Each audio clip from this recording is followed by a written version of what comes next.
lecionar para vocês. Eu sou formado em Física pela UDESC e atualmente estou fazendo mestrado em Física também. Então, hoje a gente vai começar com a aula 13.1. Por que ponto 1? Porque são duas aulas 13, então eu vou dividir metade do conteúdo para essa aula e um pouquinho do conteúdo para outra aula. A gente vai começar a discutir um pouco da ótica geométrica. E hoje a gente vai ver sobre os princípios da luz e principalmente os espelhos planos. Ok? Se vocês tiverem algum problema com a minha gravação, com o compartilhamento, podem me falar, tá?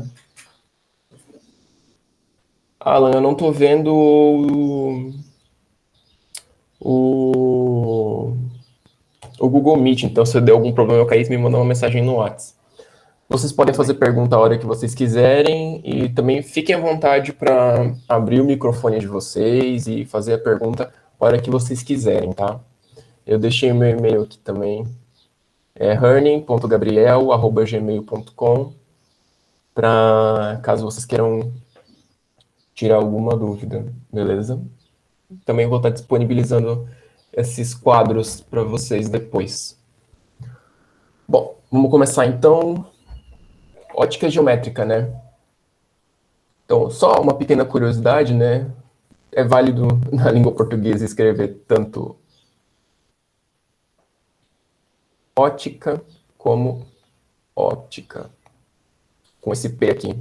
Antigamente tinha uma diferença. Antigamente o estudo da luz era óptica com P.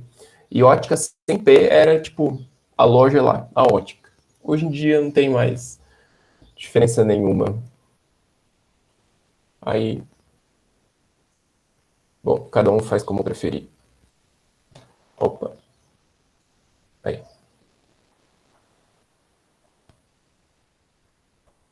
Travou aqui por uns... Estão me ouvindo, né? Dá uma travadinha pequena aqui. Bom. Vamos lá. Vamos começar vendo o espectro eletromagnético, tudo bem? Do que a luz é formada? Bom, o que é a luz? Aquilo que a gente fala que é luz, normalmente a gente associa muito à luz visível, a luz que a gente pode ver, mas existem diversos tipos de luzes invisíveis, que podem ser, por exemplo, ondas de rádio. Deixa eu ver outra cor aqui. Que podem ser, por exemplo, ondas de rádio, micro-ondas, infravermelho, ultravioleta, raios X e raios gama. Todos esses caras aqui, todos esses tipos de radiação, eles formam aquilo que a gente fala que é o espectro eletromagnético, tudo bem? Desse espectro eletromagnético que tem diversas ondas eletromagnéticas, a gente só consegue enxergar uma pequena faixinha, que está aqui entre o infravermelho e o ultravioleta, que é uma faixa que a gente chama de luz visível. Luz visível para os seres humanos. Outros animais, eles conseguem enxergar faixas diferentes desse espectro eletromagnético, tá? E o espectro eletromagnético ele é caracterizado pelo comprimento de onda das radiações. Que vocês podem ver aqui, por exemplo, no caso da luz visível. Então, acho que vocês já estudaram ondas, né? Uma onda ela é caracterizada pelo seu comprimento de onda.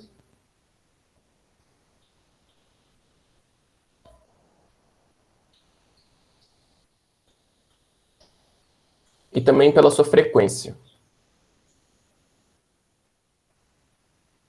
Então, aqui eu estou caracterizando as radiações pelo seu comprimento de onda. Então, por exemplo, o vermelho ele tem mais ou menos 700 nanômetros de comprimento de onda. O azul ele já tem 400 nanômetros de comprimento de onda. Então, ele tem um comprimento de onda bem menor. Só que a gente tem que lembrar que comprimento de onda e frequência são inversamente proporcionais, né? Então, se aqui o comprimento de onda aumenta, então nessa outra direção aqui é a frequência que aumenta. A frequência do azul é maior que a frequência do vermelho. Os valores não são exatamente esses, tá? Eles podem dar uma variada. E é importante a gente pensar que cor não é uma coisa que existe na natureza, tudo bem? Cor é uma interpretação do nosso cérebro. Então, a luz entra nos nossos olhos e acontece lá a gente vai estudar nas outras aulas como que o olho funciona. E ela chega lá numa parte do nosso olho que envia um sinal elétrico para o cérebro e o cérebro que interpreta aquele tipo de radiação como uma cor. Então, na verdade, cor é uma coisa que existe na nossa cabeça. Na natureza, essas radiações elas não têm diferença nenhuma entre elas. Além do comprimento de onda e da frequência. E claro, elas causam coisas diferentes, mas em questão de cor, assim, elas não têm essa propriedade. É uma abstração do nosso cérebro. Ok? Deixa eu chamar mais uma página aqui. Então, vamos ver. Beleza. Então, vamos ver que tipos de raio de luz. Eu posso ter dois tipos.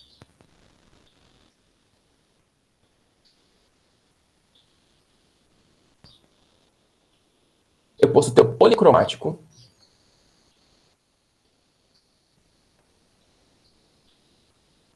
Qual é a característica do policromático? Ele é constituído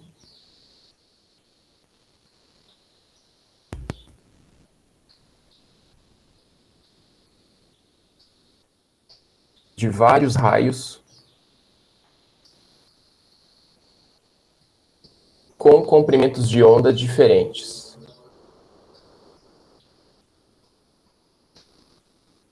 Ok? Então, por exemplo, deixa eu voltar aqui na página anterior. Um raio policromático ele pode ter vermelho, laranja, amarelo, tudo ao mesmo tempo. E pode também ter infravermelho, pode ter micro-ondas. Por exemplo, a luz do sol. A luz do sol ela é muito policromática. Ela tem micro-ondas, ela tem infravermelho, ela tem a luz visível que faz que a gente enxergue. Mas no verão também, quando a gente vai para a praia, as pessoas dizem para a gente cuidar com os raios ultravioletas, né? Porque o sol também emite luz ultravioleta. Então, um exemplo é a luz do sol, ela é policromática. Outro exemplo também importante, além da luz do sol, é a luz branca.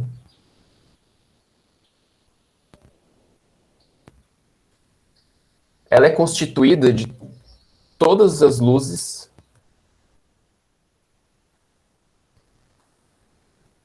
visíveis. Deixa eu diminuir um pouco a grossura do meu lápis aqui. Tá?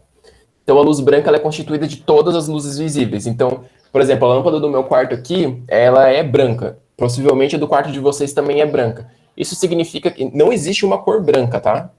Então, veja, a cor branca existe. O que não existe é uma radiação branca. Ó, então, como que a cor branca se forma? A cor branca se forma porque o nosso cérebro está captando todas essas cores aqui ao mesmo tempo. Quando o nosso cérebro capta todas essas cores aqui ao mesmo tempo, ele interpreta como branco. Beleza? É isso aí que está acontecendo. Também pode ter o tipo de luz monocromática.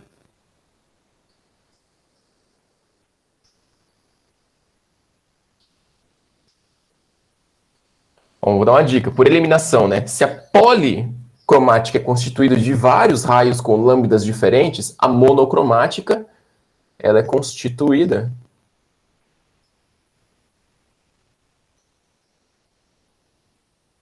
por uma lâmpada só, não, né? Por raios de um comprimento de onda específico.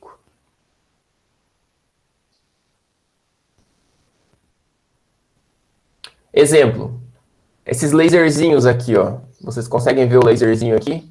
Tá ligado esse laser que a gente tem na vida real aqui, que é aquele vermelhinho ou aquele verde? Esses lasers aqui que a gente usa, eles são monocromáticos.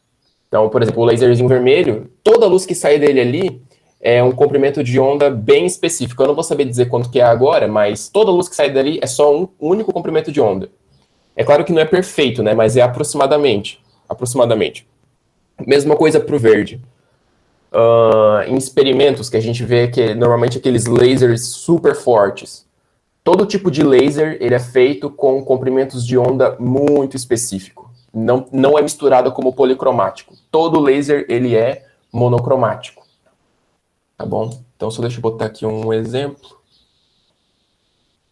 Eu vou botar aqui no canto. Exemplo, laser. Ok? Os lasers são uma invenção recente, inventaram no século passado. Deixa eu passar para a próxima página aqui. Tá bom. Tipos de fontes.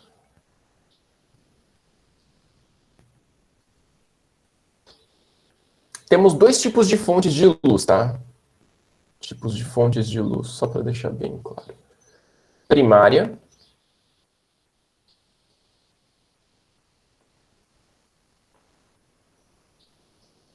Secundária. Não é difícil separar as duas. A primária é que uma fonte de luz primária é a que tem algum mecanismo, algum processo físico-químico que cria luz.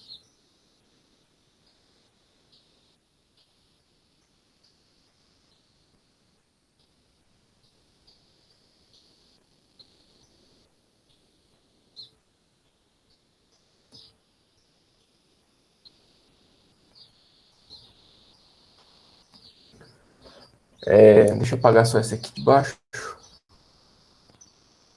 Exemplo.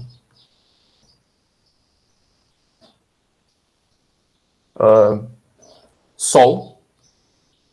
Acho que é o principal de todos. Qual que é o processo físico-químico do Sol? Explosões nucleares. Então, lá o Sol é uma grande explosão nuclear. Todas as estrelas são. Isso libera muita luz, que é bom pra gente, porque a gente precisa da luz do Sol para sobreviver. Mas também tem fogo. Se quiserem dizer algum exemplo aí no chat, podem dizer também. Mas Sol, fogo, lâmpadas. Ok? Então, todos os processos físicos. Então, são fontes que têm algum processo físico-químico que cria luz, certo? E no nosso caso aqui, a gente está falando da luz visível, tá? Esse é um ponto de vista da luz visível. Agora a gente também tem as fontes secundárias.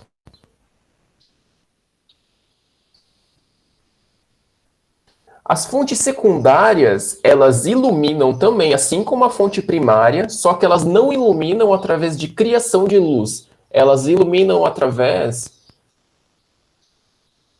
de reflexão de luz.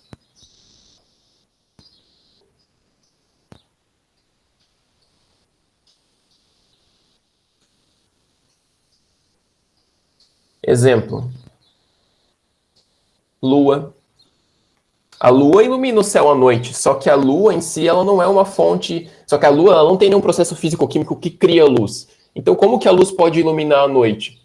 É porque a luz do sol bate na lua e a lua reflete de volta para a Terra. Então a lua ilumina através da reflexão de luz, ela reflete a luz do sol. Mas também tem outros exemplos, por exemplo, você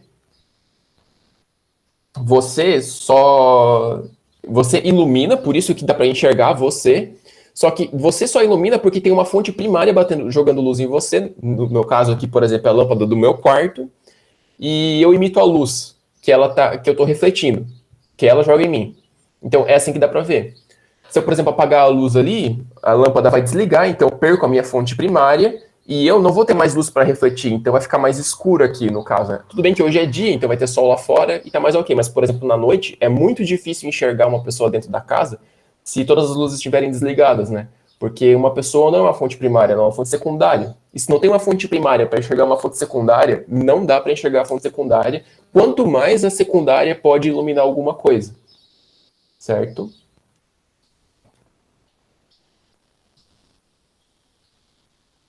Deixa eu passar para a próxima página aqui.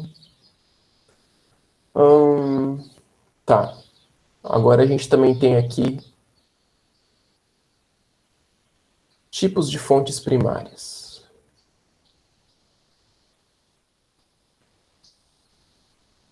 Nessa aula hoje, acho que o pessoal que deve estar estudando física deve estar acostumado com bastante equações, né? Nessa aula de hoje não tem muitas equações, tá legal, pessoal? Mas tem bastante conceitos.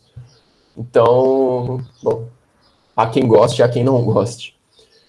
Tipos de... Eu pessoalmente gosto também, né? Física e conceitos andam junto. Tipos de fontes primárias. Bom, tem 3 tipos. Deixa eu ver aqui.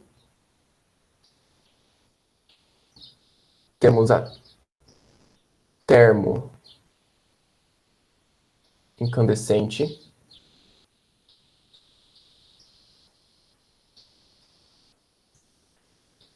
A incandescente.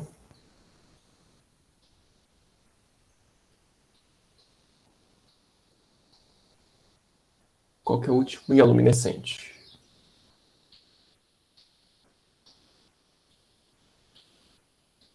Luminescente, isso. Termoincandescente. Ela acontece através de objetos que são maus condutores elétricos.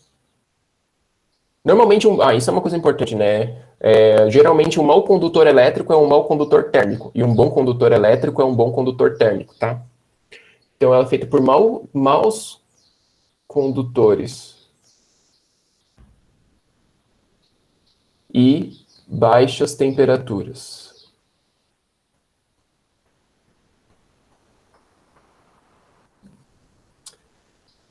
A incandescente, ela acontece em altas temperaturas.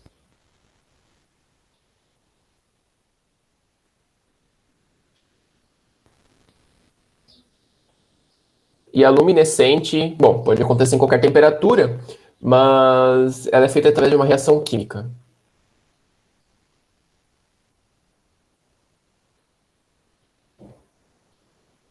Tá bom? Eu vou mostrar um exemplo de todos esses, mas, por exemplo, a incandescente era aquelas lâmpadas que a gente tinha antigamente, né? Que eram amarelas. Os lâmpadas incandescentes, por quê? Tinha um filamento de metal ali, que o nome daquele metal é tungstênio, e ele era super aquecido. E ele era tão aquecido que, em altas temperaturas, né? Que ele servia como uma lâmpada, né? Para iluminar o ambiente inteiro.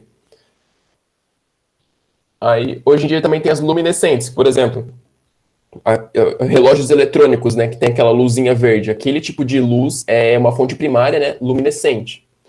A termoincandescente é mais difícil de ver, mas eu vou mostrar aqui um exemplo para vocês.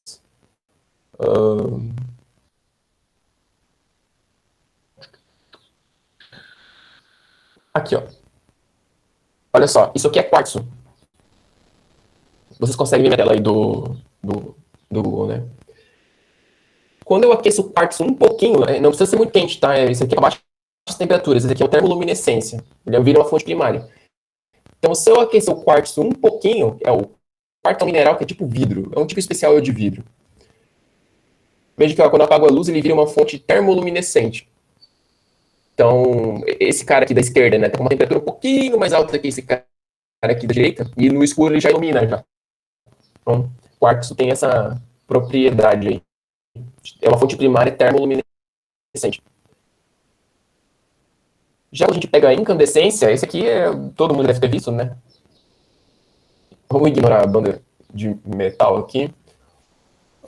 É quando eu pego o material, aqueço ele, ele começa a brilhar. É o esquema da lâmpada.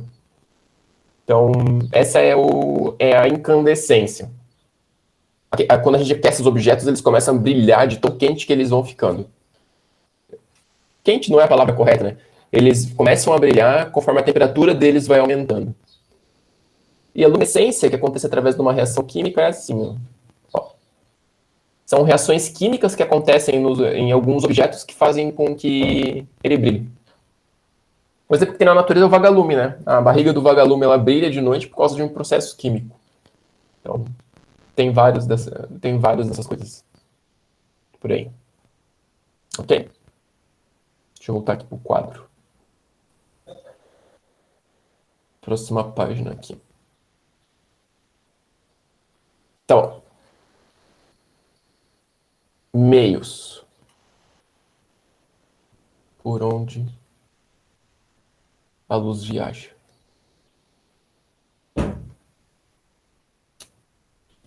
Viaja com J, né? Bom, a luz ela vai viajando por aí, a gente já vai estudar como que ela viaja. Mas isso pode acontecer, mas a gente tem que saber os tipos de meios que ela pode viajar, porque dependendo do tipo de meio que ela viaja, podem acontecer coisas diferentes. Mas os que a gente vai estudar aqui são os meios isotrópicos e homogêneos. Opa.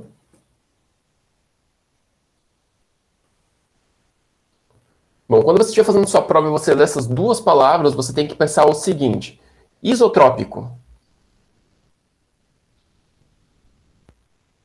igual em todas as direções.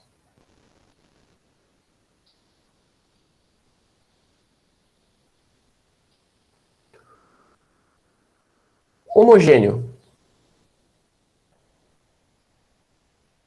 isotrópico em todos os lugares.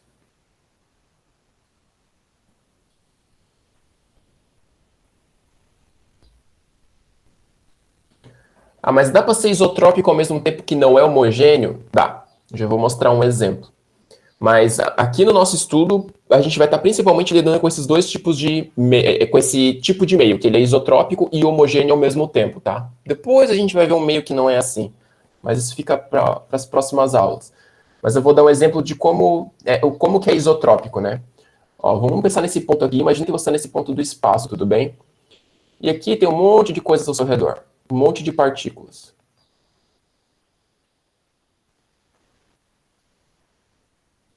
Certo? Olha só. Se você tiver aqui, essa aqui é uma posição isotrópica. Por quê? Para qualquer lado que eu olhe, eu vou ver partículas distribuídas mais ou menos da mesma forma. Elas estão distribuídas em círculos ao meu redor, certo? Mas agora imagina que você mude de posição e você venha para cá. Agora aqui deu uma treta. Por quê? Porque essa aqui é uma posição que ela não é mais isotrópica. Veja que agora, dependendo de onde eu olho, as partículas elas estão distribuídas de forma diferente. Porque elas não estão distribuídas mais em torno de mim. Então, esse aqui é um exemplo de um meio que ele tem uma posição isotrópica, só que ele não é isotrópico em todos os lugares. Então, ele não é homogêneo. Como que seria um meio isotrópico e homogêneo? Seria uma situação assim, ó,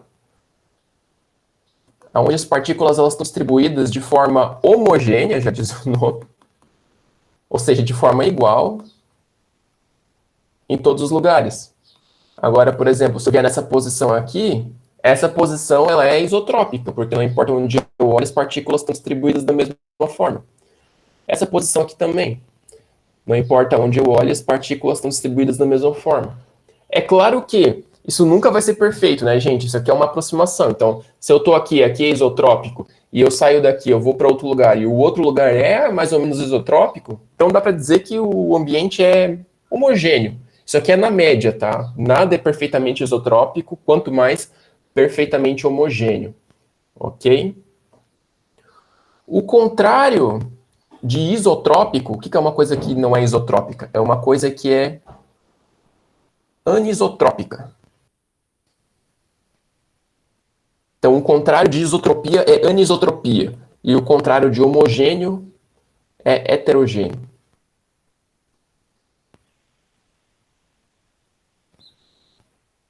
Para o momento, a gente vai estar estudando meios isotrópicos e homogêneos, que nesses meios aí não dá muita treta, não.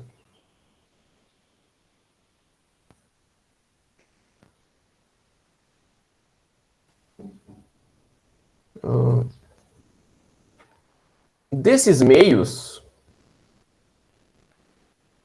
isotrópicos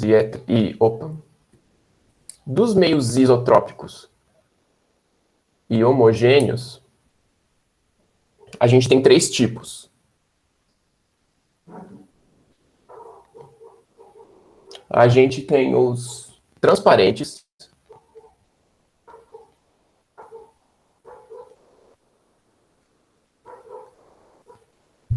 bom, acho que você sabe o que vai acontecer no meio transparente, né? A luz vai viajar sem problemas.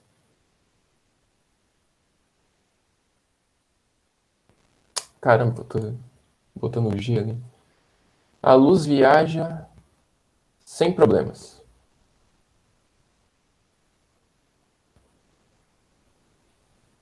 Exemplo, vácuo. Opa. Ar. Vidro. Ok? A luz aí viaja sem nenhum problema. Também tem os translúcidos.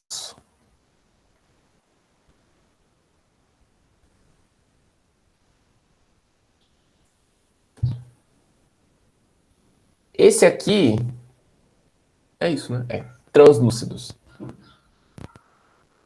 A luz viaja, mas tem alguma dificuldade.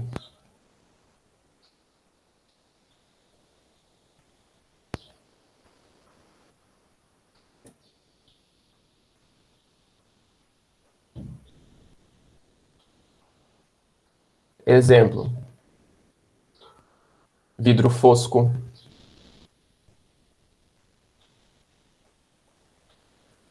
papel manteiga,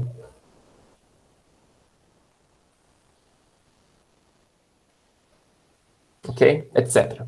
E os meios opacos, a luz não viaja. Ela esbarra e volta. A luz não atravessa. Bom, esse aqui tem uma infinidade de exemplos, né? Meu computador, você, a mesa, a sua caneta. Tudo que você não consegue ver através é opaco. Vou botar aqui muitos exemplos.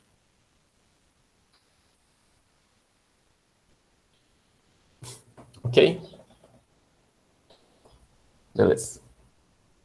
Se for tendo alguma pergunta aí, vão fazendo, podem abrir o microfone. Tá. Agora a gente vai para uma parte importante aqui. Vou até escrever de vermelho.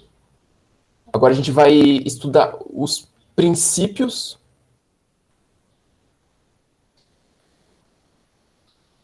básicos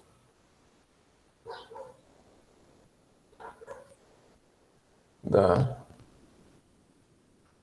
ótica geométrica. Até agora a gente só estava discutindo como que a luz viaja ali em propriedades qualitativas, né? Mas vamos botar alguns princípios para que ela faça tudo aquilo que a gente viu.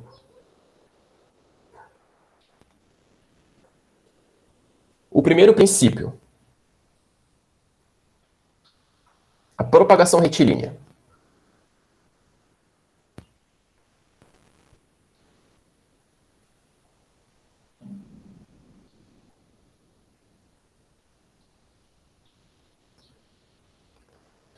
Bom, propagação retilínea, acho que o nome quer dizer, né, que a luz viaja em linha reta, mas tem critérios para que ela viaje em linha reta. Então a gente precisa que a nossa ótica geométrica atenda esses requisitos para que ela se propague de forma retilínea, tá? Então, assim, quais são esses dois critérios? O sistema que a gente vai estar estudando tem que ser macroscópico.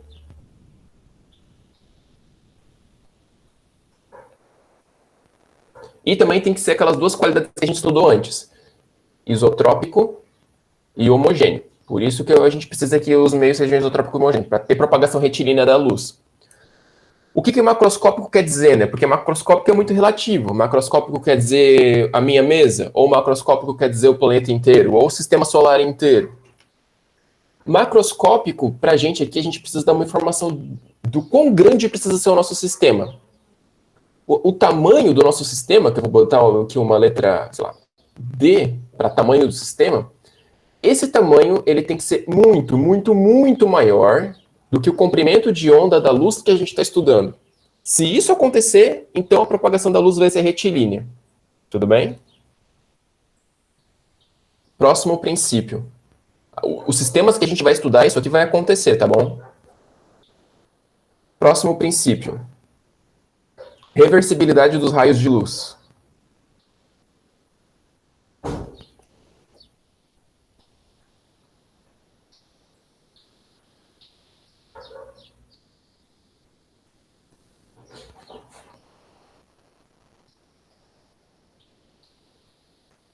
Isso aqui quer dizer o seguinte: reversibilidade dos raios de luz. Ah, então eu posso reverter os raios de luz?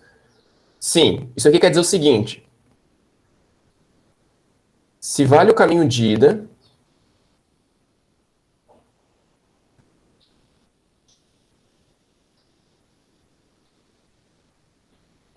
vale o caminho de volta.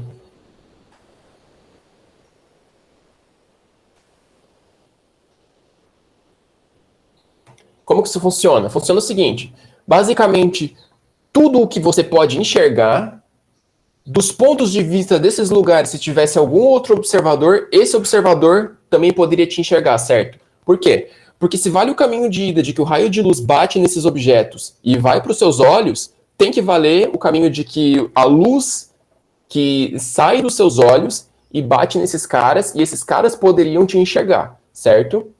Então, quando a gente vai ver logo em seguida, a gente vai fazer caminhos dos raios de luz, a gente vai perceber que os caminhos que a gente faz pode valer o caminho ao contrário também, tá bom? E o último princípio aqui é independência dos raios. Eu vou fazer na próxima página aqui. Então, a gente está vendo aqui os princípios.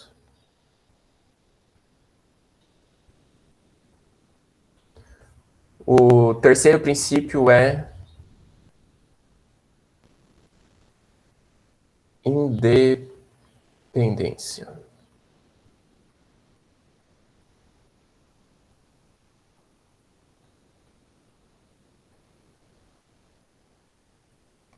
Como que isso aqui funciona? Isso aqui funciona basicamente o seguinte. Se um raio de luz azul, ou qualquer cor, né, atravessa outro, eles continuam como se nada tivesse acontecido, certo? Não tem problema nenhum. Eles praticamente... É como se eles não tivessem cruzado nada, tá? É claro que aqui no meio vai acontecer algum efeito que a cor vai... Opa! Ali no meio, no cruzamento entre eles, vai acontecer algum fenômeno físico, mas a gente não está interessado nisso. A cor vai ser diferente ali, vai. Mas a gente não está interessado nisso, tá? Isso é diferente do que, por exemplo, acontece com partículas, certo? Se uma partícula vem por aqui e por acaso ela se encontra com outra que bate ali, aí elas vão... vai acontecer uma colisão ali, né? Esse aqui vai acabar voltando para cá. E essa aqui vai acabar voltando para cá, certo? Porque elas se chocaram aqui nesse ponto. Os raios de luz isso não acontece. Eles passam entre si como se nem soubessem da existência um do outro. Tudo bem? Esses princípios são bem importantes. Ok. Se for tendo pergunta aí, só mandar. Vamos estudar agora uma coisa... Tá bom. Usando esses princípios, a gente já pode estabelecer um conceito aqui, que é a formação de sombra.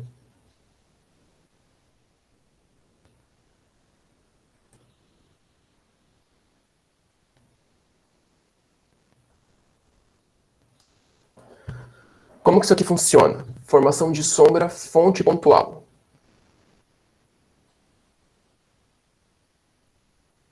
Bom, primeiro, o que é uma fonte pontual? É uma fonte de luz que do ponto de vista do tamanho do seu sistema, você pode dizer que ela é aproximadamente do tamanho de um ponto. Um ponto não tem dimensão, né? Mas ela é tão pequenininha que para o seu sistema você pode dizer que ela é um ponto.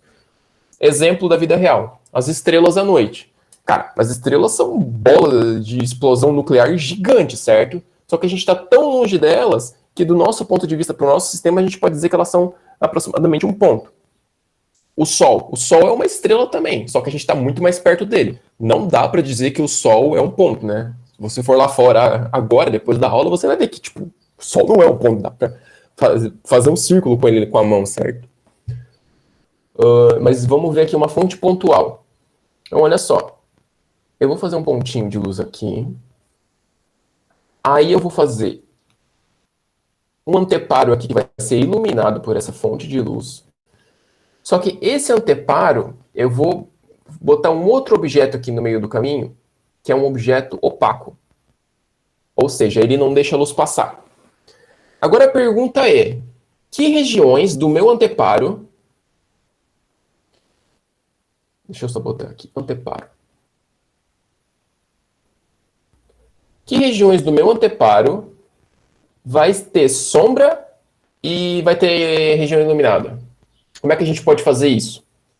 Nós vamos fazer isso da seguinte forma. Ó. Tem bastante questão de escrever no vestibular da UFSC, né? Então fica atento para essas coisas aqui, porque apesar de não ter conta, eles podem pedir esse tipo de coisa nas questões discursivas lá, que você tem que escrever e fazer esquemas e desenhos, né? Então, isso aqui é bem importante, apesar de não ter muita conta, né? Então, olha só, como que você vai fazer isso? Essa fonte pontual está emitindo raios de luz. Você vai fazer os raios de luz saindo dessa fonte pontual e passando pela extremidade do anteparo. Aqui. E do outro lado também.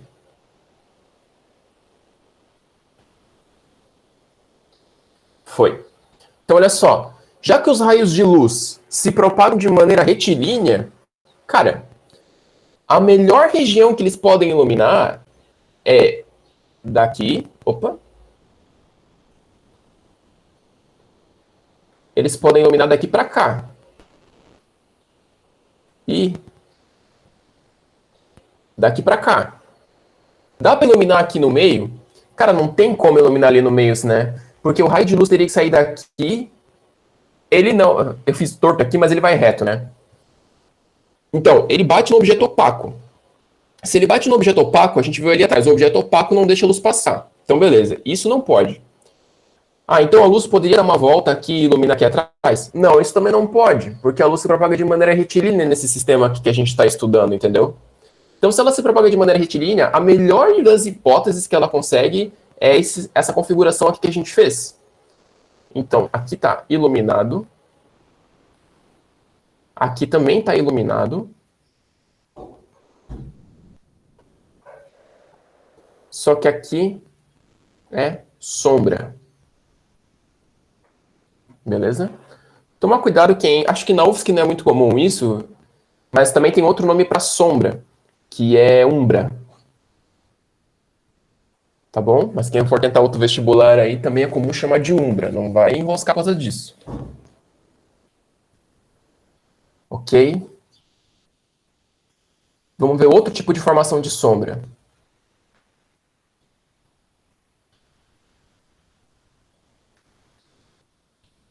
Só que agora, formação de sombra e penumbra.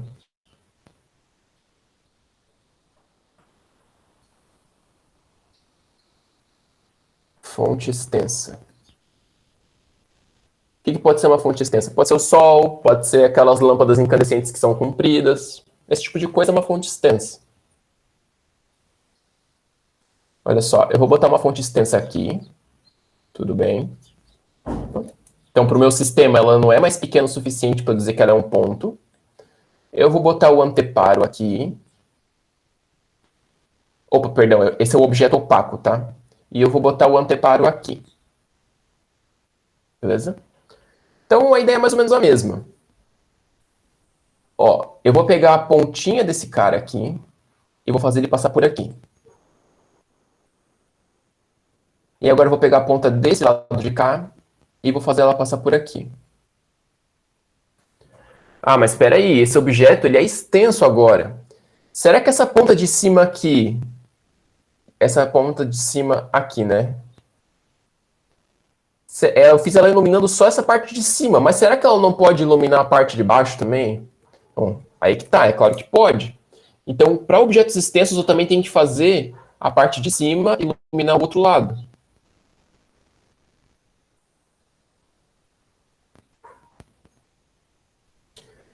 Agora, eu vou ter regiões que não estão iluminadas, que estão mais ou menos iluminadas, e as que estão totalmente iluminadas. Apareceu essa situação nova aqui, né? Eu tô com a reta aqui. Apareceu essa situação nova aqui, ó. Porque antes, o que a gente tinha no slide anterior, né? A gente tinha um lugar que tinha sombra, não tinha iluminação nenhuma, e a gente tinha regiões iluminadas. Só que agora tem uma região aqui que ela recebe raios de luz, por exemplo, essa região aqui de cima, ó. Ela recebe raios de luz dessa ponta do objeto, mas não recebe dessa ponta aqui. Então, eu tô olhando as pontas, mas é claro que no meio do caminho aqui do objeto também ele vai estar iluminando, né? Mas a gente olha as extremidades, porque se a gente conhece as extremidades, a gente conhece o meio do caminho. Então, essas regiões aqui, elas estão mais ou menos iluminadas. Então, em comparação com a região totalmente escura, que é a sombra, então aqui tem a sombra, essa aqui é a penumbra. que é um tipo de sombra também, mas comparado com a sombra mais escura do sistema, ela é mais fraca. É como se são sombras dentro de sombras, sabe? É meio esquisito mesmo, mas é assim mesmo. Na verdade, não é tão esquisito assim, não. Você provavelmente deve estar com essa situação. Não sei se está com essa situação agora, mas com certeza isso já aconteceu com você. Se você for lá fora, você vai ver que você tem, tipo, duas sombras, e na verdade, dessas suas duas sombras, elas meio que entram uma por cima da outra, e no cruzamento entre elas é mais escuro do que nelas mesmas, né? É porque essa região aqui, que é o cruzamento delas, é uma região de penumbra, e essa interseção entre as sombras é uma região de sombra. Isso acontece o tempo todo, é só a gente prestar um pouquinho atenção na natureza. E aqui está iluminado, né? Mesma coisa lá embaixo. Iluminado. Aqui também, né?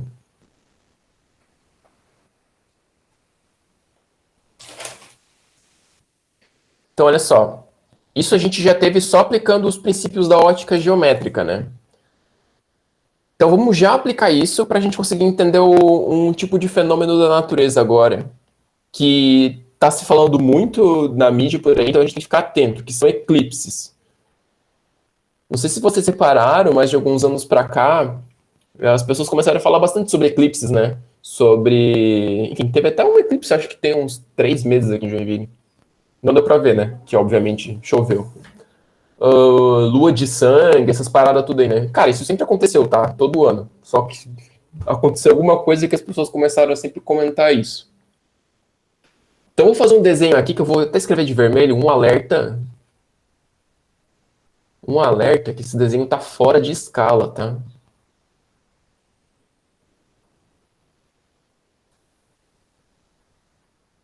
Por quê? Por que que eu vou desenhar um sol? Aceita que esse é meu sol, tá? E aqui eu vou botar a lua. E aqui, pra gente conseguir enxergar bem, eu vou botar a Terra bem grande. Tá? Então, aqui, Terra. Gente, pelo amor, né? O Sol é infinitamente maior do que a Terra. Tudo bem? Mas se eu fizesse esse desenho na escala, não daria pra ver nada. Certo? Porque o Sol é muito maior. Tudo bem? Mas aqui, pra gente conseguir entender o que tá acontecendo, eu vou fazer desse jeito. Sol. Eu não vou escrever Lua ali, porque senão vai estragar meu negocinho. Vai estragar meu esquema. Aqui eu vou botar eclipse solar. Tá?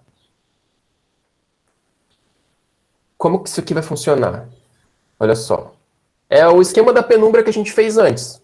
O Sol é um corpo extenso e a Lua vai ser o nosso anteparo. Perdão, a Lua vai ser o nosso objeto opaco e a Terra vai ser o nosso anteparo. Então eu puxo aqui de cima do Sol e faço ele bater numa extremidade da Lua. Puxo na outra ponta do Sol e faço ele bater na outra extremidade da Lua. Só que lembra, o Sol é um corpo extenso, então esse raio aqui, ele pode bater aqui pelo outro lado também. Ele bate pelos dois lados. E esse cara aqui bate por aqui. E olha só o que vai acontecer aqui. Aqui são regiões. Peraí. Aqui são regiões totalmente iluminadas. Aqui. E aqui. Chega a luz do Sol dos dois lados do Sol inteiro. Então aqui não tem eclipse.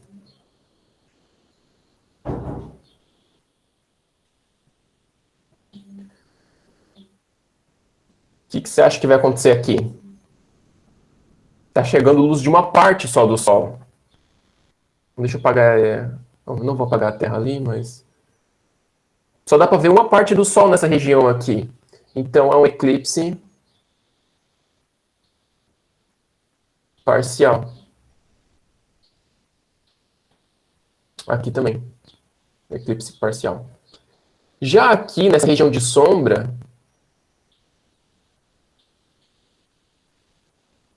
vai acontecer o eclipse total, porque a Lua, nesse ponto de vista aqui, ela está tampando totalmente o Sol. Eclipse total. É um pouco mais complicado do que isso, tá? Na verdade, essa região vermelha aqui, só para dar um spoilerzinho, né? Na verdade, ela é a sombra, e o eclipse é uma região mais escura ainda dentro da própria sombra. Mas não precisamos ser tão específicos assim. Se você entender dessa forma aqui, já vai estar muito mais bom. Ok? Então, isso aqui já é o suficiente. Beleza? Isso aqui só usando os princípios da ótica geométrica. Usando os princípios... tá, claro, né? Eu não vou fazer aqui, mas para o eclipse lunar vai funcionar exatamente da mesma forma. A diferença é que em vez de você botar a Lua aqui e a Terra aqui, você vai botar a Terra no lugar da Lua e a Lua no lugar da Terra. E agora vai ser a Terra que vai tampar a luz do Sol na Lua. Aqui você também pode, usando esses princípios, você também pode explicar as fases da Lua.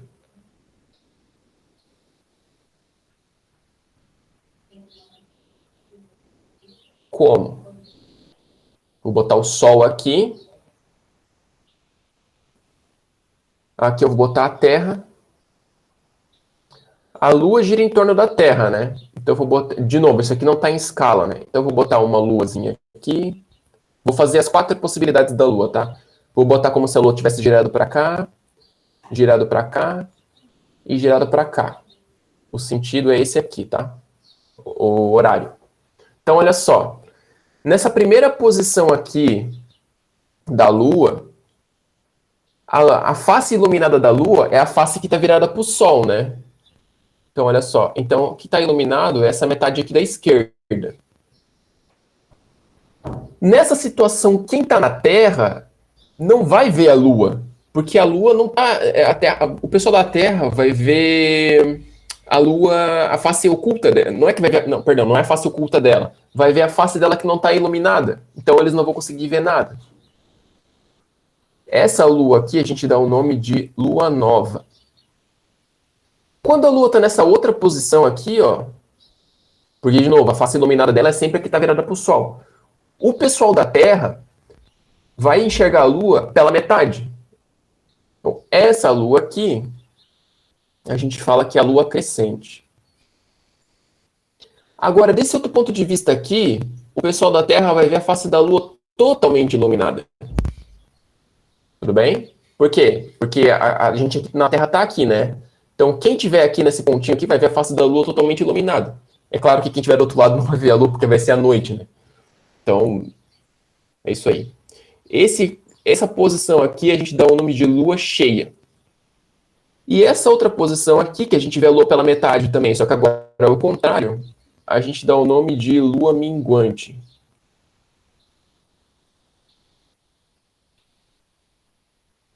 Ok? Nesse desenho aqui, você pode pensar, tá, mas como é que não acontece eclipse todo mês? Certo? Porque a Lua girando aqui, né? Uma hora, olha só, ela chegou na frente do Sol e na outra hora a Terra está no meio, está entre a Lua e o Sol. Então, isso não acontece eclipse todo mês por causa do seguinte. Esse meu desenho aqui ele engana, tá? Vamos pensar que eu fiz esse desenho aqui olhando de cima. Tudo bem? Eu estou olhando o sistema solar de cima. Então é isso que eu vejo. Mas agora eu vou dar uma mudada, eu vou ver esse sistema solar assim, ó, de lado. Vou fazer um desenho aqui em cima. Ó, fazendo o sistema solar de lado, vamos pensar que a Terra gira aqui, né? Em torno do Sol. Nessa linha aqui. Agora essa linha eu vou fazer essa linha deitada aqui, que é a órbita da Terra em torno do Sol. Então aqui está a Terra.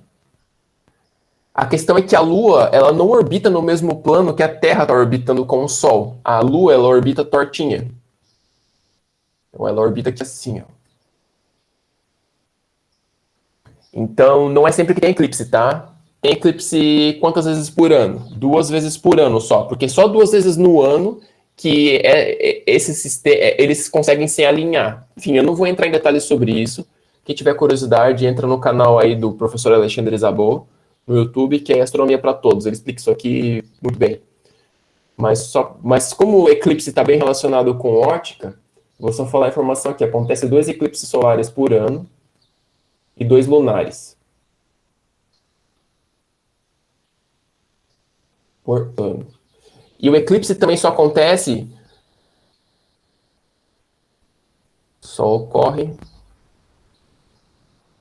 em lua cheia, que é o eclipse da Lua, e lua nova, que é o eclipse do Sol. Tá bom? Então, não acontece todo mês porque isso aqui é torto e isso aqui só se alinha... torto não é a palavra correta, né? É desalinhado. Isso aqui só se alinha 2 vezes por ano. Então, na primeira vez que se alinha, acontece um solar e um lunar, e na outra vez que se alinha, acontece um solar e outro lunar. Obviamente, não dá para ver da Terra inteira, acontece em alguns lugares, depois, quando for acontecer, acontece de novo. Também não são meses fixos, tá? Esse alinhamento ele muda de pouquinho em pouquinho. Esse alinhamento ele tem um ciclo de 18 anos. Então, por exemplo, sei lá, teve um eclipse uns 3 meses atrás, que era maio, mais ou menos. Os eclipses não acontecem sempre em maio. Não, eles vão mudando ano a ano porque eles têm um ciclo de 18 anos. Enfim, não vou entrar em grandes detalhes porque foge do escopo da aula. Mas essa parte aqui é importante para entender porque sempre caem umas questões assim de conceituais, né? Beleza. Uhum. Ah, tá. Comportamento dos raios de luz.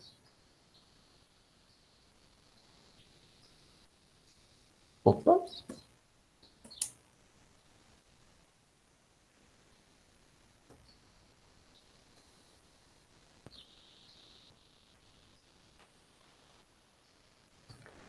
Bom, os raios de luz podem se comportar da seguinte maneira. Imagina que eles estão viajando por aqui e um objeto está emitindo vários raios de luz. Dessa forma aqui. Né? Para cá. A gente fala que dessa forma eles são emitidos de forma paralela. Então, eles são raios paralelos. Certo? Se tem uma fonte pontual que emite os raios,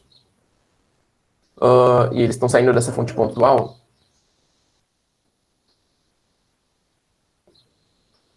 a gente diz que essa forma aqui são divergentes.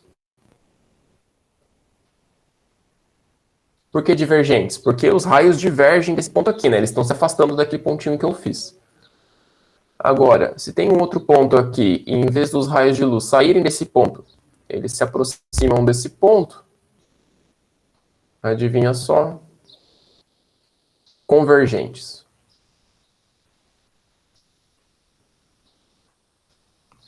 Ok? Isso aqui são nomenclaturas, é que a gente vai começar a usar esses nomes o tempo todo, então é bom que esteja bem estabelecido. Tá, tem uma coisa interessante também, a câmara escura.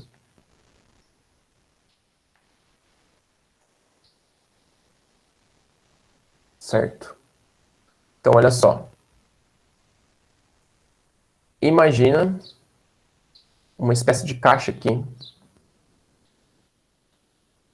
E nessa caixa eu faço um pequeno orifício, muito pequenininho aqui na ponta. E aqui fora existe um objeto macroscópico luminoso. Certo? Tem esse objeto aqui. Eu vou dizer que esse objeto ele tem um tamanho O. Tudo bem? Essa caixa aqui, ela tem tamanho...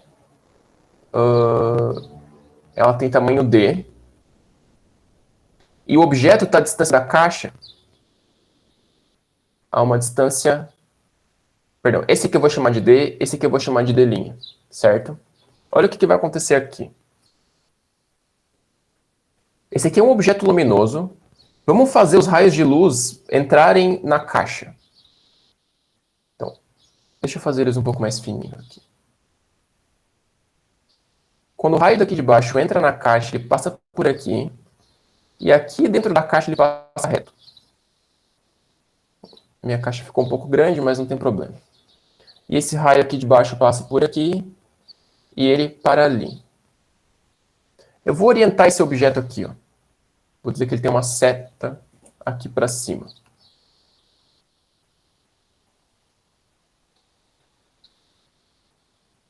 Isso. Cara, olha só. A luz que veio da ponta da seta, ela atravessou o furo, só que ela parou aqui embaixo, ó. Tá vendo? E a luz que veio aqui do rabinho da seta parou aqui em cima. Como que você acha que a luz vai ficar? Como que você acha que essa seta vai aparecer aqui dentro? Cara, ela vai aparecer voltada de cabeça para baixo. Nossa, professor, mas isso acontece mesmo? Acontece, você pode fazer esse experimento. Tem várias coisas na internet. Você procura aí por câmara escura. Vai te mostrar certinho como fazer essa caixa, como furar ela. E aí você meio que bota essa caixa na cabeça e tudo que tiver lá fora, você enxerga dentro da caixa como se fosse tipo um cineminha mesmo, só que de cabeça para baixo. Isso acontece. E essa imagem aqui, ela tem um tamanho que eu vou chamar de I. Na Grécia Antiga, esse foi o primeiro cinema que as pessoas fizeram quando eles descobriram isso. As pessoas pagavam para entrar, tipo, numa sala totalmente escura que tinha um furo. Aí eles botavam, tipo, pessoas dançando lá fora. E dentro dessa sala, as pessoas viam as pessoas lá de fora dançando, só que de cabeça para baixo. Bem interessante, né? Dá para fazer uma continha pequenininha aqui. Acho que vocês já devem ter aprendido semelhanças de triângulos em matemática. Esse triângulo aqui, ó, ele é semelhante a esse. Por quê? Porque eles têm todos os mesmos ângulos. Então, esse aqui é o ângulo alfa, esse aqui é um ângulo alfa, esse aqui é... vamos dizer que esse aqui é um ângulo teta, esse aqui é um ângulo teta, esse aqui é um ângulo φ, e esse aqui é um ângulo φ. Então, quando eu fizer a continha de semelhança de triângulos, eu tenho que saber qual lado está para qual lado. Então, olha só. O tamanho O e o tamanho I, eles são opostos ao ângulo alfa. Então, eles estão para... Então, quando a gente for fazer a semelhança de triângulos, eles vão ser proporcionais entre si. Então, eu faço que a proporção entre O e I, ela vai ser igual à proporção entre o lado D e o lado D'. Então, se alguém te der o tamanho D', que é o tamanho da caixa, o comprimento dela, a distância que o objeto está da caixa e o tamanho do objeto, automaticamente você já tem o tamanho da imagem do objeto que vai formar lá dentro. Ok?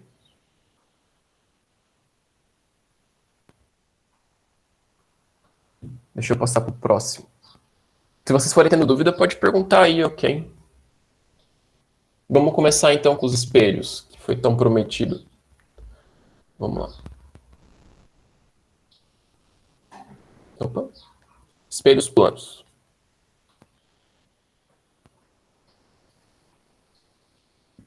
Olha só.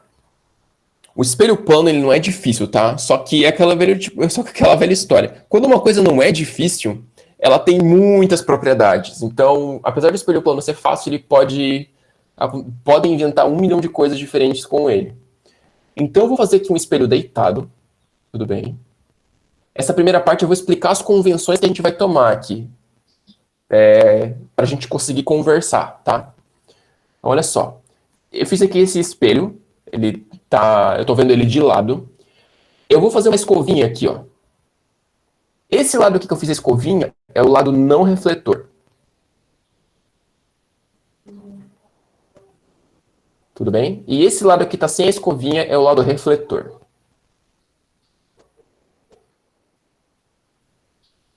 Certo? Vou fazer um raio de luz aqui. Então vem um raio de luz. O raio de luz chega nesse espelho. Ele bate. E ele é refletido.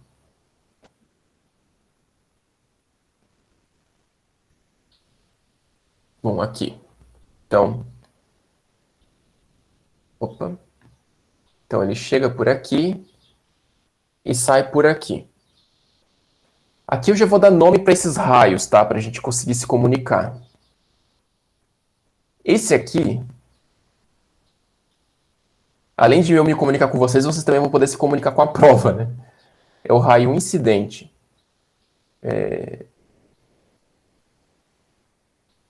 Porque ele incidiu no espelho. Esse aqui é o raio refletido. Certo? Tá. Além disso,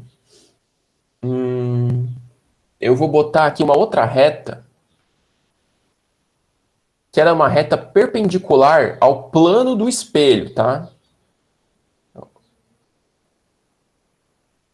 Ela não está exatamente ali no meio, mas botem ela bem no meio. Deixa eu fazer no meio, vai. Ela está bem aqui. O que essa reta é? Ela é uma bissetriz.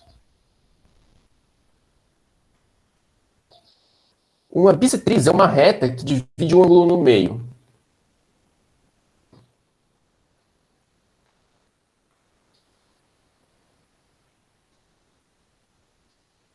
Que ângulo? O ângulo que o raio incidente faz com o raio refletido. Então, já que ela vai dividir esse ângulo no meio, aqui a gente vai ter um ângulo aqui e um ângulo aqui.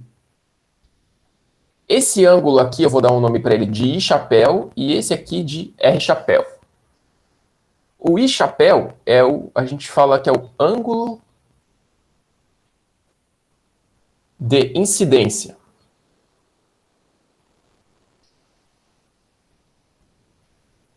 O R chapéu é o ângulo de reflexão. Opa, reflexão. Tá? Na reflexão regular,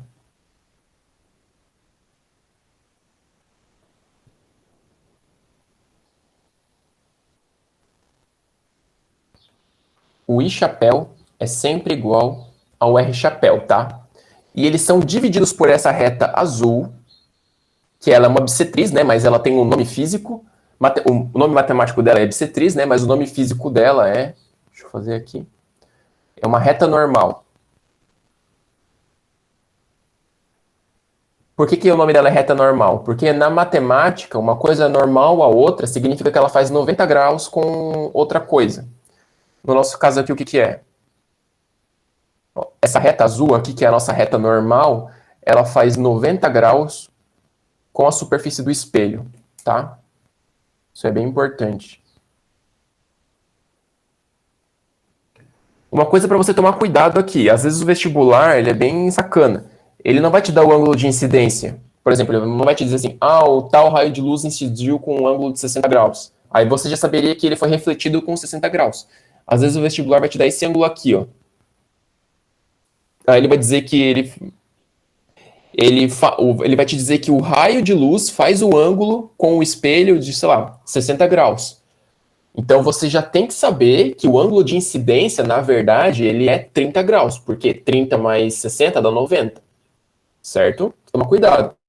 Presta bem atenção em qual ângulo que o vestibular, que a questão do vestibular vai estar te dando, tá? Porque senão vai dar tudo errado. Então vê se ele está te dando esse ângulo aqui e vê se ele está te dando esse ângulo aqui.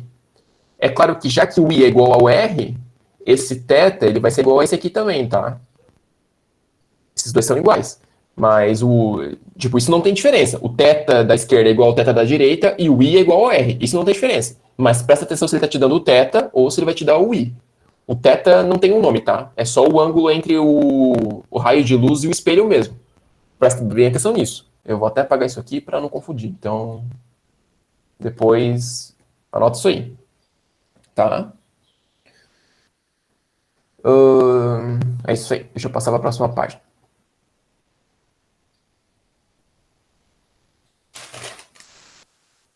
Tá. Então, formação de imagem.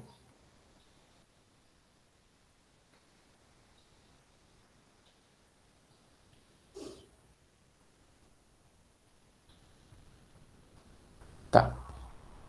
Agora eu vou botar aqui uma superfície. Agora eu vou botar o nosso espelho aqui. Certo?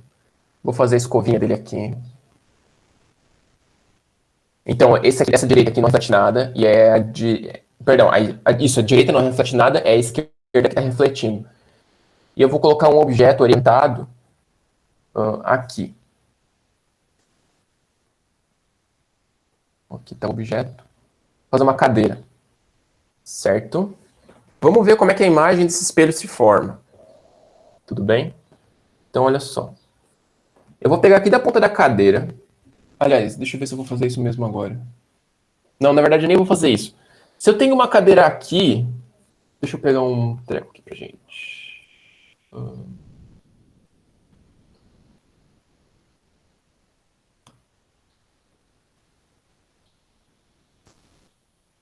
Deixa eu usar essa régua aqui. Olha só.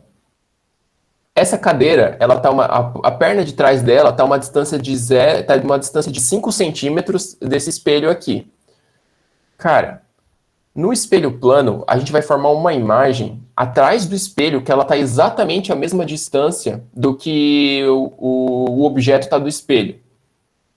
Então, olha só, a cadeira refletida vai estar bem aqui, ó. Ela é mais ou menos assim. Tá? Deixa eu tirar essa régua daqui agora. Deixa eu botar ela para cá. Tudo bem? Então, olha só. Tem uma distância aqui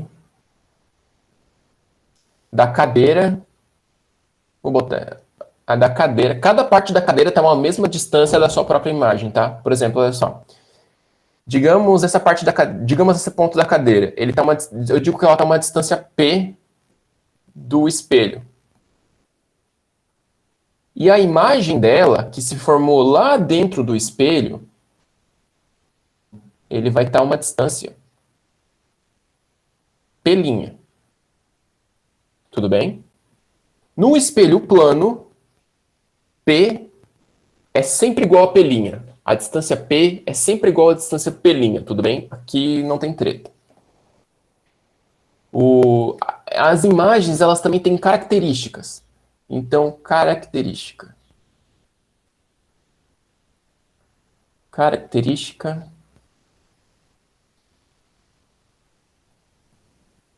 da imagem do espelho plano. Ó, vou dar uns nomes um pouco esquisitos agora, tá? Mas eu já vou explicar eles. Ela é virtual, direita e igual. Tá? É isso que caracteriza as imagens do espelho plano. O que cada uma dessas palavras querem dizer? Deixa eu escrever o contrário delas aqui, tá? O contrário de virtual é real. O contrário de direita não é esquerda, tá? O contrário de direita é invertida.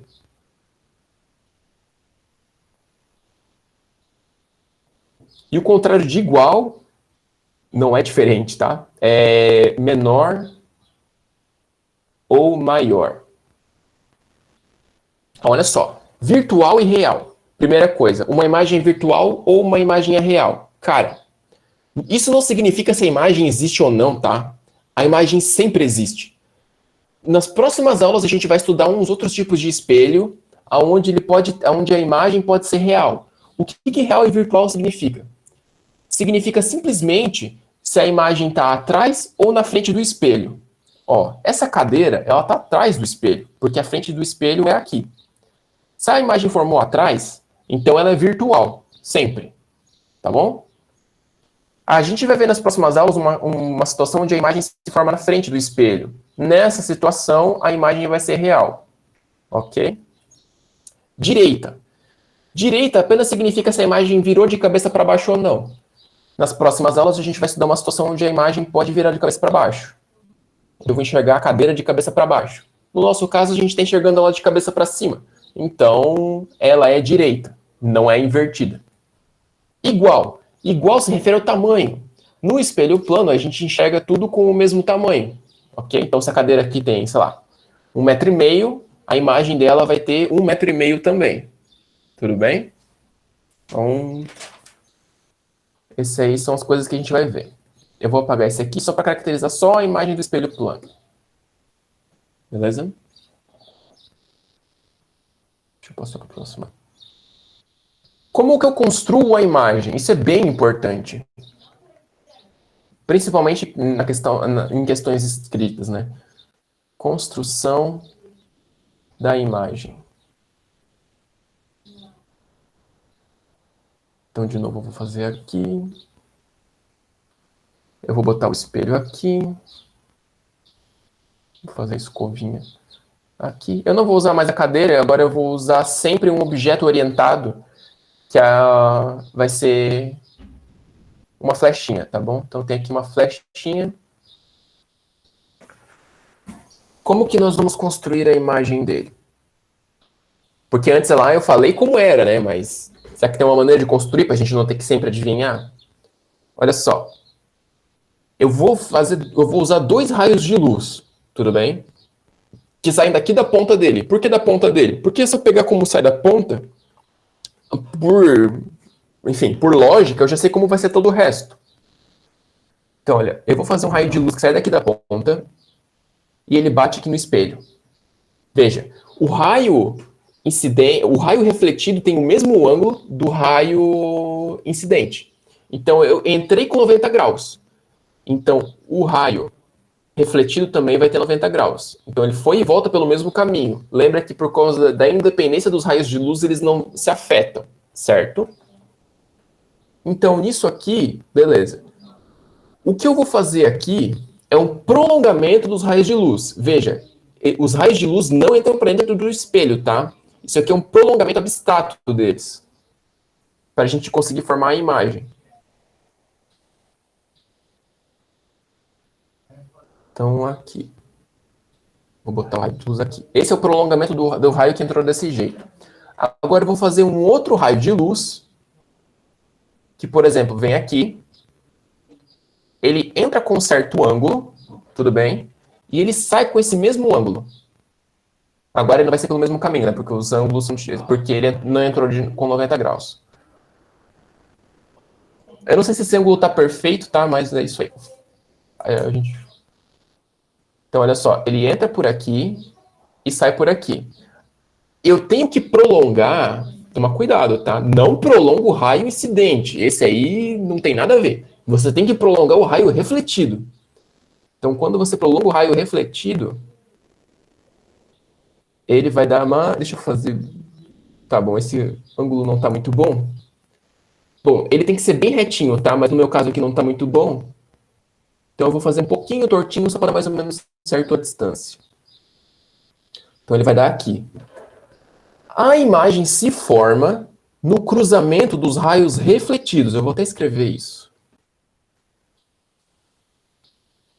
A imagem se forma no cruzamento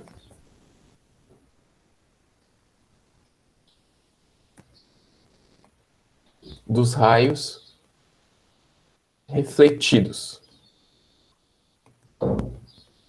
Tá?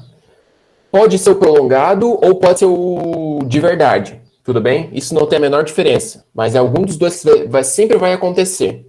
Tá? Mas no prolongamento dos raios refletidos, não nos raios incidentes, tudo bem? Então a imagem, a ponta da seta vai estar bem aqui, ó. Então automaticamente eu sei que o resto da seta está aqui. Aqui não ficou muito bom, né? Mas eu faço de novo.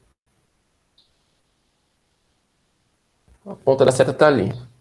Não está exatamente a mesma distância, né? Eu sei. Mas é porque esse ângulo aqui ele não ficou exatamente igual ao que ele entrou. Mas aqui o objeto está a uma distância P do espelho e a imagem está a uma distância P do espelho. P', que P é com certeza igual a P'.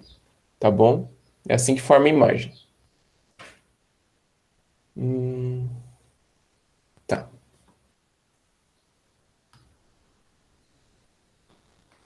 Vamos ver uma coisa aqui que é campo visual.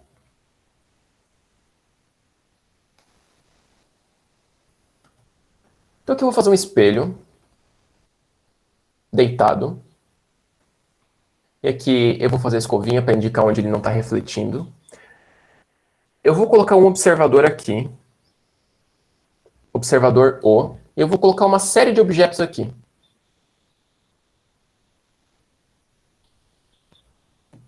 Objeto A, B, C, D e E. A minha pergunta é... Aliás, primeiro eu vou estabelecer, né? O observador O, com certeza, enxerga todos esses objetos, certo? Porque estão declaradamente na frente dele. A minha pergunta é... O observador vai enxergar quais objetos no espelho? Tudo bem, essa é que eu quero saber. Quais desses objetos ele vai ver no espelho?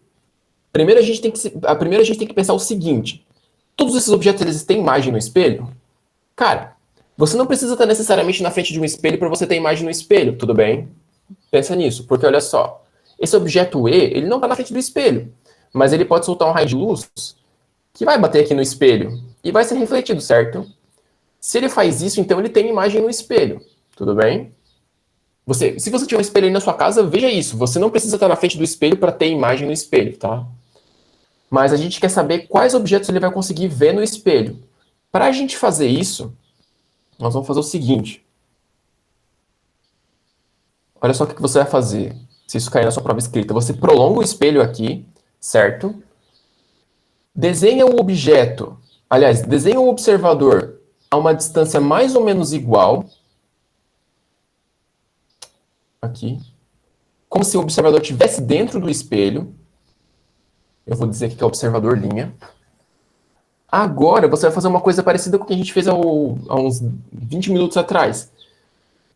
Que olha só, o observador linha aqui, você vai desenhar as seguintes linhas. Faz uma linha saindo dele. Aqui assim, ó, que passa pela extremidade do espelho. E faz outra linha que passa pela outra extremidade do espelho.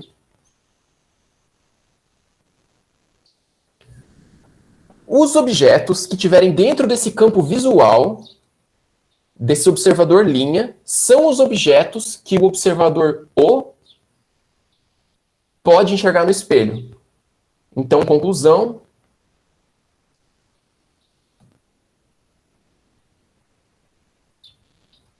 Conclusão. O observador O só vê. Vamos dizer que ele vê o C, o D e o E no espelho. Tá? Por que só pode passar por aqui, né? Por que só passa pelas extremidades do espelho? Porque para o observador linha é como se o espelho ele fosse tipo uma janela para o mundo real desse lado de cá, certo? Então não tem como ele ver outras coisas por outros lugares onde não teria essa janela imaginária para ele enxergar. Ok?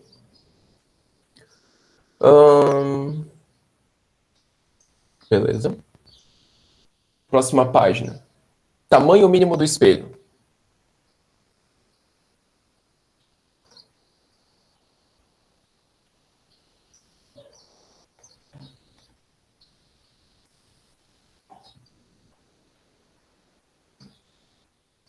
Ok. Então vamos botar o espelho aqui.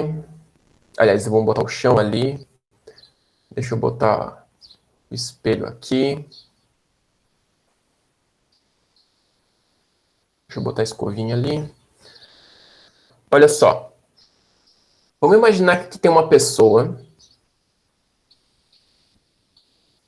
que eu vou representar. Opa. Que eu vou representar por uma reta orientada.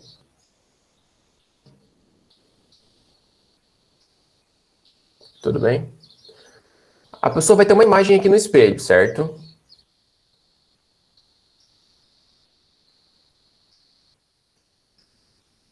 A gente sabe que a distância da pessoa até o espelho é P e a distância da imagem até o espelho é P'. Se a pessoa tem uma altura H, a imagem também vai ter uma altura H, certo? A pergunta aqui é a seguinte: qual que é o tamanho que esse espelho teria que ter para conseguir enxergar a pessoa inteira? Para ele conseguir se ver inteiro? Eu não preciso, eu vou dar uma dica, uma pessoa de tamanho H não precisa de um espelho de tamanho H para se enxergar. Tudo bem? Então, olha só. Tá, mas como que isso é possível, né? Se a imagem da pessoa está aqui, vamos dizer que a pessoa enxerga, que os olhos dela estão aqui na ponta da cabeça. Se a pessoa vê Perdão. Vamos dizer que os olhos da pessoa estão aqui na ponta da cabeça e a imagem está aqui, certo? E imagem.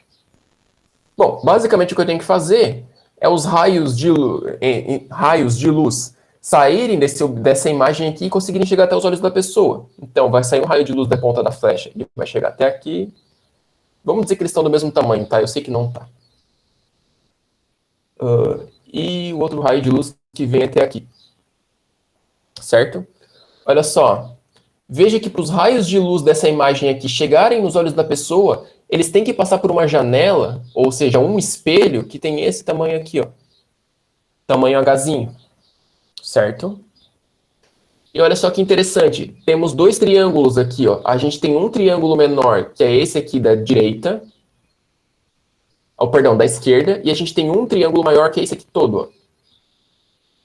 E esses triângulos são semelhantes. Por quê? Porque eles são divididos por uma reta paralela, né? No caso, a reta do espelho e a reta da imagem. Então, eles são semelhantes. Então, eu posso usar semelhança de triângulos para conseguir saber qual é o tamanho mínimo do espelho. Então, olha só. Temos primeira coisa, o triângulo maior, né? O triângulo maior, ele tem essa parte de esse cateto aqui, isso aqui é um triângulo retângulo, né? O cateto de cima, ele tem um tamanho P mais P', e o cateto da direita aqui tem tamanho H, certo? Deixa eu escrever isso aqui mais para cima. Então, olha só. O cateto de cima do triângulo maior tem tamanho P mais P', e o cateto da direita tem um tamanho H, certo? Já o do triângulo pequeno, o cateto de cima tem tamanho P, e o cateto da direita tem tamanho Hzinho. Só que na reflexão regular, P é igual a P'. Então, essa parte de cima aqui eu posso simplesmente dizer que é 2P dividido por H, que é igual a P dividido por Hzinho. Eu posso cancelar esses P's aqui. Eu fico com 2Hzão é igual a 1 sobre Hzinho. De forma que se eu inverter essa equação dos dois lados, eu vou passar para cá, eu vou ter que Hzinho é igual a Hzão dividido por 2. Certo? Então, digamos uma pessoa de, sei lá, 2 metros de altura. Para ela conseguir se ver inteira no espelho, ela tem que ter um espelho de, no mínimo, 1 metro. Tá legal?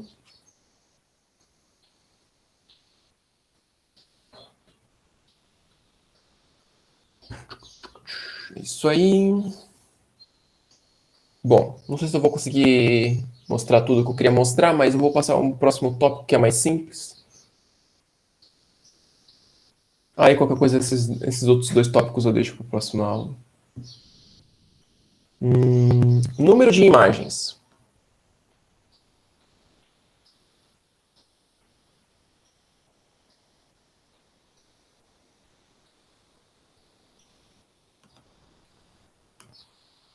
Ó, como o pessoal é bem criativo, eles pegaram o seguinte, pegaram um espelho e botaram para fazer 90 graus com outro espelho. Aqui está o lado da escovinha, aqui está o lado da escovinha. E eles botaram um objeto qualquer aqui. Tá bom? Objeto 1. Eles botaram aqui. Esse objeto 1, veja que agora a gente não tem mais um espelho só, a gente tem dois, tá? Esse objeto 1, ele vai ter uma imagem aqui, certo? Imagem 1. E ele vai ter uma imagem aqui, ó. Essa imagem 1 é em relação ao espelho 1 e a imagem 2 em relação ao espelho 2, tá? E ele vai ter uma imagem 2, certo? Só que a imagem do espelho 1 também vai bater no espelho 2 e vai criar uma outra imagem, tudo bem? Então, se a gente for fazer aqui um quadrado, eu não vou mostrar isso aqui em detalhes, mas basicamente vai existir uma imagem 3, que ela vai ser aqui, ó, no canto desse outro quadrado aqui, ó. Uma imagem 3, que é formada por conta da imagem 1 bater no espelho 2. Ah, mas e a imagem do espelho 2 batendo no espelho 1? Vai formar a imagem 3, então dá uma em cima da outra. Então, só dá uma, na verdade, tá? E é isso aí. Então, olha só. Veja que agora a gente tem 2 espelhos e 3 imagens. Antes a gente tinha um espelho e uma imagem só. Uma característica importante aqui que eu não falei, que esses espelhos estão fazendo 90 graus entre si. Então, se eu pegar 2 espelhos e botar eles para fazer 90 graus entre si, aparecem imagens a mais. E o número de imagens que aparece depende do ângulo que esses espelhos fazem entre si. Tudo bem? E tem uma equação que mostra isso. Essa equação do número de imagens que vai te dar, ela é, olha só, o número de imagens, ela vai ser igual a 360 graus dividido pelo ângulo que os espelhos fazem entre si. Então, por exemplo, aqui no caso eles fazem 90 graus. Então, alfa é 90. 360 dividido por 90 vai dar 4. Só que 4 é o número de vezes que eu vejo o objeto 1 contando o próprio objeto. Só que a gente não quer contar o próprio objeto, o número de imagens que a gente está vendo, certo? Só quero contar o número de imagens. Então, o que eu faço? Eu venho aqui e desconto 1. Tá bom? Então, eu desconto 1 ali, que aí descontou o do objeto. Certo? Nem sempre essa fração vai dar inteira, tá bom? Se você botar ali ângulo de 7 graus, como que vai ser? Então vai dar um número que não é inteiro, mas então eu vou ver uma imagem que não é inteira? É, mais ou menos. Você vai ver várias imagens completas, mas vai ter uma dessas imagens que você vai ver ela incompleta, tipo, uma fração dela pela metade, ou vai ver só uma parte do rosto da pessoa, ou uma parte só do objeto. Nessa imagem que está faltando. Beleza? Bom, ainda tinha mais dois detalhes para discutir, mas eu vou parar por aqui, porque, enfim, não vai dar tempo de passar esses próximos detalhes. Eu perdi aqueles 10 minutinhos no começo lá, né? Foi mal, mas sem problemas. A gente ainda tem várias aulas ainda. Ok? Tudo certo, então, pessoal. Alguém ainda tem alguma dúvida, alguma coisinha? Durante a aula ali, o É, pessoal gente, não mandou nada. Estranho isso, hein, pessoal? Por mais que a teoria sempre fica uma curiosidadezinha de alguma coisa. Tá tudo se certo, quiserem pessoal? perguntar aí. É, e só lembrando, o pessoal talvez não viu o chat ali, eu pedi os nomes para presença, tá? Se alguém ainda não fez, faz antes de eu terminar a gravação, por favor. Ah, o pessoal tá te agradecendo pela aula só. A aula foi bem ampla, obrigado pelo conteúdo. A Beatriz mandou isso. O Marcos mandou obrigado pela aula, professor, foi muito braba. Show. É, se quiserem mandar alguma dúvida lá no meu e-mail também, deixa eu... Agora eu não consigo botar na primeira página. Então, se quiserem mandar alguma dúvida aí no meu e-mail também, podem chamar de boa, As... tá? Vou parar o compartilhamento aqui então. Deixa eu parar a gravação aqui também.